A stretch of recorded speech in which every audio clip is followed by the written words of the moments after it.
He was born a free man, a Thracian soldier serving alongside the Romans. But Rome, and its insatiable hunger for power, turned him into a slave.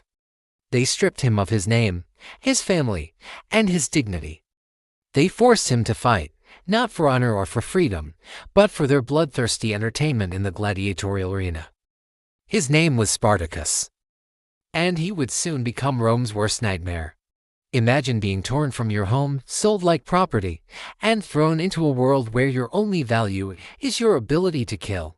This was the brutal reality for Spartacus. He was sent to Ludus, a gladiator school in Capua, run by a man named Spartacus. Here, life was a relentless cycle of brutal training and even more brutal combat. Every single time he stepped onto the sand of the arena, it was a simple, terrifying choice: kill or be killed. The roar of the crowd was a constant reminder that his life was just a spectacle. But within Spartacus, something burned hotter than the Italian sun: a fierce, unquenchable desire for freedom. And that spark was about to ignite a fire that would threaten to consume the entire republic. The turning point came on a fateful night in 73 BC. The plan was audacious, bordering on suicidal. Spartacus, along with about 70 other gladiators, decided they would rather die trying to be free than live one more day as slaves. Armed with nothing more than kitchen utensils, cleavers, knives, and spits, they overpowered their guards and fought their way out of the school.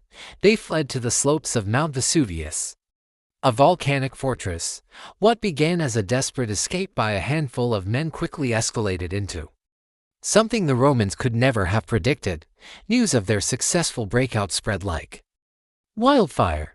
Thousands of rural slaves, field workers, and shepherds, all yearning for a life without chains, flocked to their cause. Spartacus's small band of rebels swelled into a formidable army. With this newfound army of the oppressed, Spartacus began to wage war against his former masters. He wasn't just a brute. He was a brilliant military tactician. He trained his men, turning desperate slaves into disciplined soldiers. Time and time again, he outmaneuvered and defeated the Roman legions sent to crush him. He defeated two consular armies, a feat that sent shockwaves through the heart of Rome. The Senate, which had initially dismissed the uprising as a minor annoyance, was now gripped by fear. The mighty Roman Republic, conqueror of the known world, was terrified of a man they had once deemed less than human. A slave was making the masters tremble.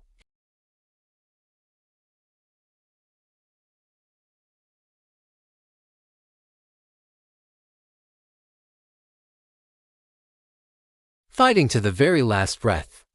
But his story didn't end with his death. He may not have dismantled the Roman Republic, but he left an indelible mark on history. He proved that the spirit of freedom can never be truly extinguished. He showed the world that even the most powerful empire can be shaken by the courage of those who refuse to live in chains. His name, Spartacus, became a timeless symbol of the fight for liberty against oppression.